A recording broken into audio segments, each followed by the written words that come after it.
अस्सलाम वालेकुम स्टूडेंट्स, उम्मीद है कि आप सब खैरियत से होंगे।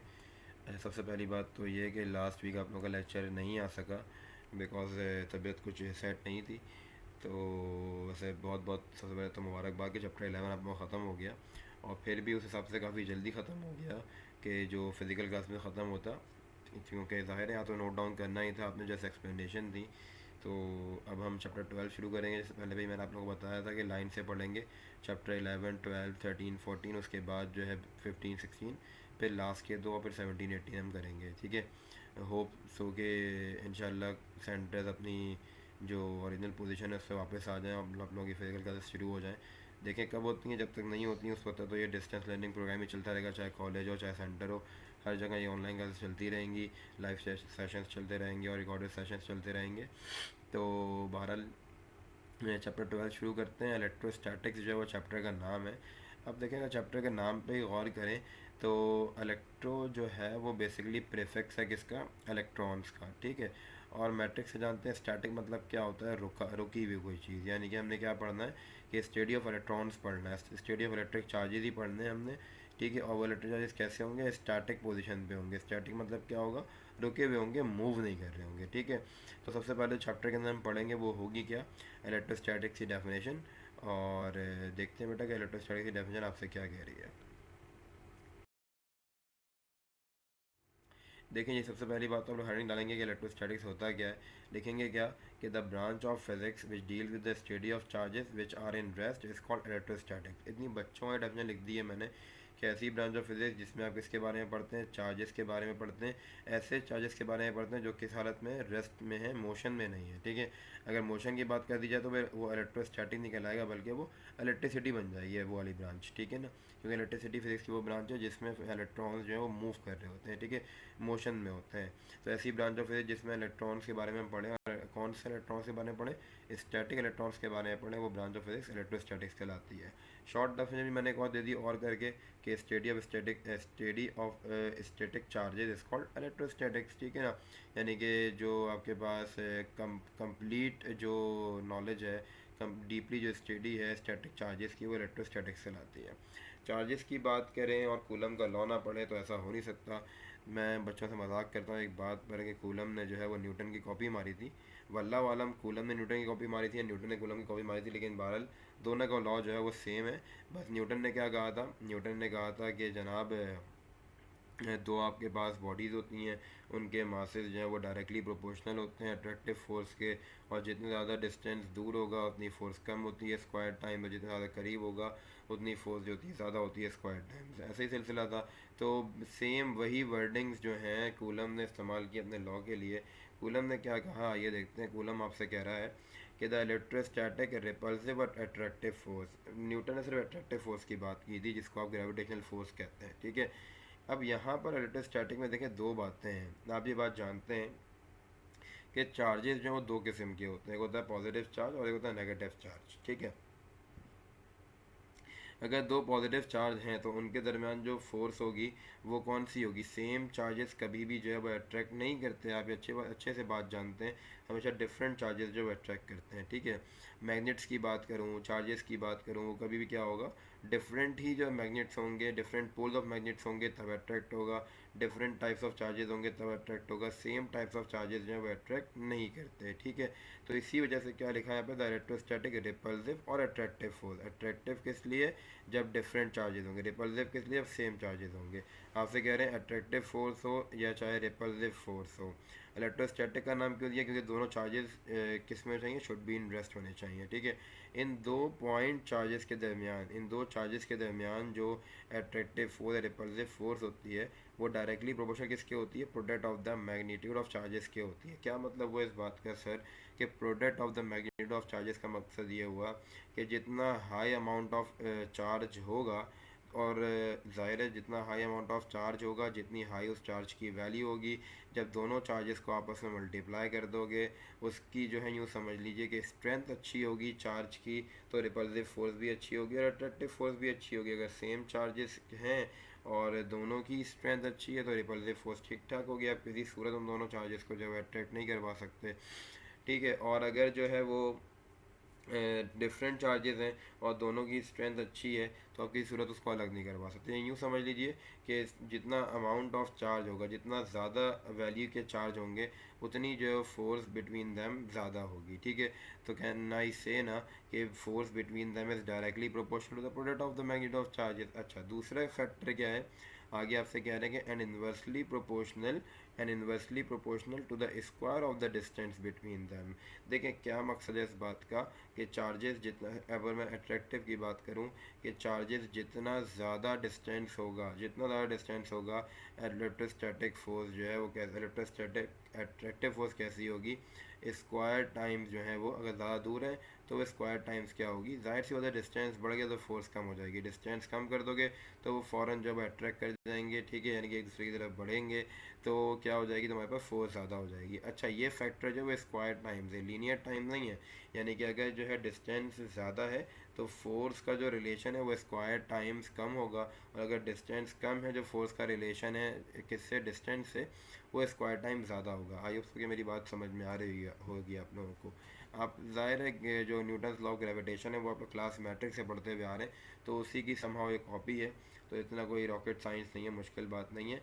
हाँ, जो इसके आगे थोड़ी बातें मुश्किल हैं वो मैं आराम आराम से आप लोग से को बिल्कुल समझाता जाऊँगा, इंशाल्लाह कोई मुश्किल होगी नहीं। अच्छा, इसकी जो है मैथमेटिकल फॉर्म क्या है, आइए देखते हैं अपनी नेक्स्ट स्लाइड के अंदर। अच्छा बच्चों, आपसे क्या कह रहे हैं, आप लिखेंगे मैथमेटिकली, आपने फ़र्ज़ कर लिया कि दो चार्जेस मौजूद हैं आपके पास, एक का नाम है Q1, एक का नाम है Q2। दोनों के दरमियान जो फासला है उसको हमने R से रिप्रेजेंट किया, तो the electrostatic force between them will be. अच्छा, इलेक्ट्रोस्टैटिक फोर्स क्या होगी आपके पास, आप लिख सकते हैं ना कि F जो है वो डायरेक्टली प्रोपोर्शनल होता है product of the magnitude of charges, क्योंकि Q1 जो है वो वैल्यू है पहले चार्ज की, Q2 जो है वैल्यू है दूसरे चार्ज की, दोनों की आपने मैग्नीट्यूड्स को मल्टीप्लाई करवाया, और जितना बड़ा आंसर आएगा उतनी ज़्यादा क्या होगी, इलेक्ट्रोस्टैटिक फोर्स होगी, अब चाहे वो अट्रैक्टिव हो चाहे वो रिपल्सिव हो, ठीक है। फिर हम पीछे स्टेटमेंट में पढ़ कर आए कि डिस्टेंस ज़्यादा होगा तो फोर्स क्या होगी, कम होगी, डिस्टेंस कम होगा तो फोर्स ज़्यादा होगी, ये फैक्टर स्क्वायर टाइम डिपेंड करता है, ठीक है। तो हमने लिख भी दिया कि F is inversely proportional to R square, ठीक है। हम ये बात जानते हैं बहुत अच्छे से कि when two equations are proportional to the same variable then we are suppose to compare them, तो हमने लिख दिया, सॉरी कंबाइन देम, हमने क्या कर दिया, कंबाइनिंग इक्वेशन 1 इक्वेशन 2। कंपेयर कब करते हैं, जब इक्वल्स टू लगा हुआ होता है, तो हमने कंबाइन किया, तो कंबाइन करने के बाद क्या बन गया बेटा, Q1 Q2 ऊपर लिखा हुआ था, आर स्क्वायर नीचे लिखा हुआ था, तो क्या हो गया, F proportional to Q1 Q2 upon R square. And as we also know that when proportionality, जब आपके पास प्रोपोर्शनलिटी हट जाती है तो क्या प्रोपोर्शनल का साइन हट जाता है, मेरा sign of proportional have removed, हट चुका होता है, तो इसको कौन रिप्लेस करता है, इक्वल्स टू के साथ कांस्टेंट रिप्लेस कर ले, तो हमने यही किया अगले स्टेप में कि इसने जब ये हटा तो इक्वल्स टू के साथ कांस्टेंट यहाँ पे क्या है, के, इन दोनों ने इस प्रोपोर्शनल के साइन को रिप्लेस कर लिया, तो फॉर्मूला क्या बन गया, F is equals to K Q1 Q2 upon R square is the formula. अच्छा, अब मज़े की बात यह है कि आपको, आप ये भी तो बताइए कि इन दोनों चार्जेस के दरमियान मीडियम क्या होगा। मीडियम क्या होता है कि जिसमें से जो है कोई भी चीज़ फ्लो करके जाए, लेट सपोज कि चार्ज जो हैं अपना इफ़ेक्ट तो जादू जादू जादू तो हो नहीं सकता कि पॉजिटिव और नेगेटिव चार्जेस हैं और बीच में से जो है वो कोई फिनोमेना क्रिएट ना हो रहा हो, ठीक है, या यूँ समझें कि करंट पास ना हो रहा हो, ठीक है, चार्जेस फ्लो करते हैं तो करंट पास होता है, ठीक है। तो जिस रास्ते से पास होते जाएंगे वो उस रास्ते से किसी ना किसी मीडियम से गुजरना पड़ेगा। मीडियम क्या होगा, हवा होगी या पानी होगी, कुछ भी हो सकता है, ठीक है। पानी की तो खैर नहीं होगा, मैं एक मिसाल दे रहा हूँ आपको, पानी जो है मीडियम हो सकता है। अगर बीच में दोनों चार्जेस के बीच में मीडियम जो है एयर का है, तो फॉर्मूला क्या लगाएंगे आप, F is equals to K Q1 Q2 upon R square लगाएंगे, ठीक है। अच्छा, उसके बाद फिर क्या होगा कि के आपके पास क्या नीचे लिखेंगे कि वेयर के is the constant of proportionality, it's value depend upon the nature of medium between two charges. अच्छा, ये जो के आपके पास जो कूलम्स कांस्टेंट भी इसको कहते हैं, तो ये कूलम कांस्टेंट की वैल्यू है बेसिकली डिपेंड करती है नेचर ऑफ द मीडियम के ऊपर। अगर दोनों चार्जेस के दरमियान नेचर डिफरेंट है तो इसकी वैल्यू इस के की वैल्यू भी डिफरेंट होगी, ठीक है। एयर है तो के की वैल्यू क्या होगी, अभी अगली स्लाइड पर लिखी हुई है, 9 एक्सपोनेंशियल 9 होती है, ठीक है। और अगर एयर के अलावा कुछ और होगा तो फिर वैल्यू क्या बन जाएगी, आइए वो आगे देखते हैं, ठीक है।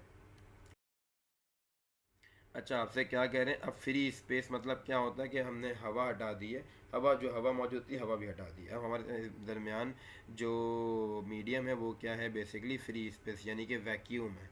जब कुछ भी नहीं होता तो क्या होता है, वैक्यूम होता है। अगर आप ज़मीन से बाहर चले तो वहाँ तो एयर मौजूद नहीं है, इसका मतलब वहाँ पे क्या है, वैक्यूम है। फ्री स्पेस में जब वैक्यूम कहलाती है, क्योंकि आपने क्या लिखा, if the medium is free space between two charges the value of के इज़ गिवन एज, के की वैल्यू क्या हो जाएगी आपके पास, के की वैल्यू क्या हो जाएगी, K is equals to 1/4 pi epsilon naught. ठीक है, ये बन जाएगा आपके पास के की वैल्यू। अभी एप्सिलॉन नॉट क्या होता है, एप्सिलॉन नॉट जो है आपके पास नीचे लिखा भी आ रही होगी वैल्यू, कि it's value is approximately 9 Newton पर मीटर स्क्वायर। जब इसको जब पूरे को सॉल्व करवाओगे तो ये तुम्हारे पास आंसर आ जाएगा। ठीक है, अच्छा, where epsilon naught is called permittivity of free space, its value is this, क्या होती है 8.85 एक्सपोनेंशियल -12 कूलम स्क्वायर पर न्यूटन मीटर स्क्वायर। अब ये परमेबिलिटी ऑफ फ्री स्पेस क्या है, यूँ समझिए कि वो इजाज़तनामा है कि इस फ्री स्पेस में से इतना इफ़ेक्ट जो है चार्जेस का क्रिएट हो सकता है। हवा होती तो इफ़ेक्ट डिफरेंट होता, फ्री स्पेस है तो कितना इफ़ेक्ट आएगा, इसका इफ़ेक्ट इतना आएगा 8.85 एक्सपोनेंशियल -12 कूलम स्क्वायर पर न्यूटन मीटर स्क्वायर। ठीक है, अगर आपसे कोई पूछे बेटा ये क्या होता है, ये जो ये लिखा हुआ इसको कहते हैं epsilon not, EPSILON। Epsilon naught जो है वो इसको कहा जाता है, और इसका एक्चुअली नाम क्या है, परमिटिविटी ऑफ फ्री स्पेस के किस हद तक जो है वो इफेक्ट को क्रिएट करवा सकती है चार्जेस के इफेक्ट को, तो कितना करवा सकती है 8.85 एक्सपोनेंशियल -12 कूलम स्क्वायर पर न्यूटन मीटर स्क्वायर। ये वाली बात समझ में आ गई। अच्छा, न्यूटन क्या है, फोर्स का यूनिट है, और मीटर स्क्वायर क्या है, एरिया का यूनिट है। तो कितना ही ज़्यादा स्ट्रेंथ होगी, मतलब ये समझिए कि कंबाइंड इफेक्ट कितना होगा दोनों का, तो वो ये क्या है फ्री स्पेस के अंदर, तो इस एप्सिलॉन नॉट को क्या कहते हैं, परमिटिविटी ऑफ फ्री स्पेस कहते हैं। And the whole formula of K to which we will use in Coulomb's law for free spaces 1/4 epsilon naught. अच्छा, आप क्या करें कि इस के की वैल्यू को पहले वाली वैल्यू में पुट करवाएंगे। ठीक है, जो पहले वाली वैल्यू क्या थी हमारे पास, वो थी ए। पहले वाली इक्वेशन को हमने ए का नाम दे दिया, F is equals to K Q1 Q2 upon R square जो बनी थी, हमने उसको इक्वेशन 1 का नाम दे दिया, और के की जगह आप के की वैल्यू पुट कर देंगे। जब के की वैल्यू पुट करेंगे तो क्या बन जाएगा, F equal to 1/4 pi epsilon naught. ये ऐसे ही आ गया 1/4 पाई एप्सिलॉन नॉट, के की जगह पे Q1 Q2 upon R square वैसे ही आ गया। हम ये बात जानते हैं कि फोर्स जो है वेक्टर क्वांटिटी है, जब वेक्टर क्वांटिटी कोई ना कोई डायरेक्शन भी होगी, हमने इसकी डायरेक्शन को शो करने के लिए क्या किया, इसके ऊपर एरो लगा दिया और उसके आगे लगा दिया position vector. Position vector basically क्या होता है, जो कि पोजीशन बताता है कि किसी भी वेक्टर की पोजीशन क्या है। ठीक है, तो हमने इसको वेक्टर रिप्रेजेंट करने के लिए ये पोजीशन वेक्टर भी लगा दिया और एफ के ऊपर एरो भी डाल दिया। तो ये मैग्नीट्यूड फॉर्म है फोर्स की, ये तुम्हारे पास क्या है, ये तुम्हारे पास है आपका अल्लाह भला करे वेक्टर फॉर्म। ठीक है, यहाँ फ्री स्पेस की कहानी भी जो है वो ख़त्म हो गई। उसके बाद जो अगला मीडियम आता है वो तुम्हारे पास आता है फॉर डाइलेक्ट्रिक मीडियम का। डाइलेक्ट्रिक से मुराद क्या होता है, इंसुलेटर। पहले आपने हवा रखी, फिर आपने हवा भी निकाल दी, अब आपने जो है, पहले हवा थी तो काम कुछ हो रहा था, और उसके बाद जो है क्या आ गया तुम्हारे पास, फ्री स्पेस आ गया। फ्री स्पेस के बाद क्या आ गई, डाइलेक्ट्रिक मीडियम क्या होता है, बेसिकली इंसुलेटर होता है। ठीक है, अब जब दो चार्जेस के दरमियान इंसुलेटर मौजूद है, ठीक है, तो क्या वैल्यू होगी के की, क्योंकि हम ये बात जानते हैं कि जो कूलम्स कांस्टेंट की वैल्यू है वो नेचर ऑफ द मीडियम पे डिपेंड करती है। अब आप क्या लिख रहे हैं कि if the medium between charges is not a free space vacuum then the value of K is, अब वैक्यूम तो नहीं है ना, तो के की वैल्यू क्या होगी, जब वैक्यूम नहीं है, फ्री स्पेस नहीं है, तो क्या है पे डाइलेक्ट्रिक मीडियम है। तो जब डाइलेक्ट्रिक मीडियम है तो के की वैल्यू पे क्या असर पड़ेगा, यहाँ पे पहले एप्सिलॉन नॉट था, अब क्या यहाँ पे आ जाएगा 1/4 पाई एप्सिलॉन आ जाएगा। ठीक है, ये वैल्यू कहाँ से जनरेट हुई, बस ये छोड़ देंगे, आपके सिलेबस में कहीं नहीं लिखा हुआ वैल्यू कहाँ से जनरेट हुई है, बस याद रखें के की वैल्यू क्या होती है, 1/4 पाई एप्सिलॉन होती है। अभी एप्सिलॉन क्या चीज़ है, एप्सिलॉन बेसिकली आपके पास क्या है, आपसे कह रहे हैं कि when epsilon is the permittivity of dielectric medium, epsilon not क्या था, परमिटिविटी ऑफ फ्री स्पेस है, कि इस फ्री स्पेस में इतना इफेक्ट क्रिएट हो सकता है। ठीक है, एप्सिलॉन क्या है, एप्सिलॉन जो है डाइलेक्ट्रिक मीडियम का यूँ समझिए परमिटिविटी है, क्योंकि अगर डाइलेक्ट्रिक मीडियम होगा तो कितना इफेक्ट क्रिएट हो सकेगा। अच्छा, अब जो ये तुम्हारे पास डाइलेक्ट्रिक मीडियम है, तो एक और चीज़ होती है एप्सिलॉन आर, रिलेटिव परमिटिविटी, यानी कि अगर दोनों के दरमियान कंपैरिजन किया जाए कि इन दोनों के दरमियान permittivity of डायरेक्ट्रिक medium, permittivity of free space के दरमियान अगर कंपैरिजन किया जाए तो रिलेटिव परमिटिविटी बेसिकली क्या निकलेगी, रिलेटिव परमिटिविटी निकलेगी कि एप्सिलॉन अपॉन एप्सिलॉन नॉट, यानी कि permittivity of dielectric medium upon permittivity of free space को अगर हम डिवाइड कर दें तो जो रेशो बेसिकली आएगा वो क्या कहलाएगा, रिलेटिव परमिटिविटी एप्सिलॉन आर कहलाएगा। अच्छा, उसके बाद फिर क्या सीन हो जाएगा, एप्सिलॉन नॉट यहाँ पे क्या हो रहा है, डिवाइड हो रहा है, वहाँ जाके मल्टीप्लाई हो जाएगा, आप अगली स्लाइड में देखेंगे बेटा। अच्छा, अब देखें कि क्या हो गया, इक्वेशन नंबर 1 क्या बन गई आपके पास, जैसे मैंने आप लोगों को लास्ट टाइम अर्ज किया था कि एप्सिलॉन की जगह क्या आ जाएगा, एप्सिलॉन नॉट इंटू एप्सिलॉन आ जाएगा। क्या लिखा हुआ था, 4 पाई एप्सिलॉन नॉट लिखा हुआ है। लिख के भी दिखा देता हूँ मैं आप लोगों को एक बार कि कहना क्या चाह रहा हूँ मैं आप लोगों से। मैं कहना चाह रहा हूँ कि पहले लिखा हुआ था आपके पास ये 4 पाई एप्सिलॉन, ठीक है ना, 4 पाई एप्सिलॉन लिखा हुआ था। तो अब क्या बन जाएगा आपके पास, अब आपके पास बन जाएगा बेटा,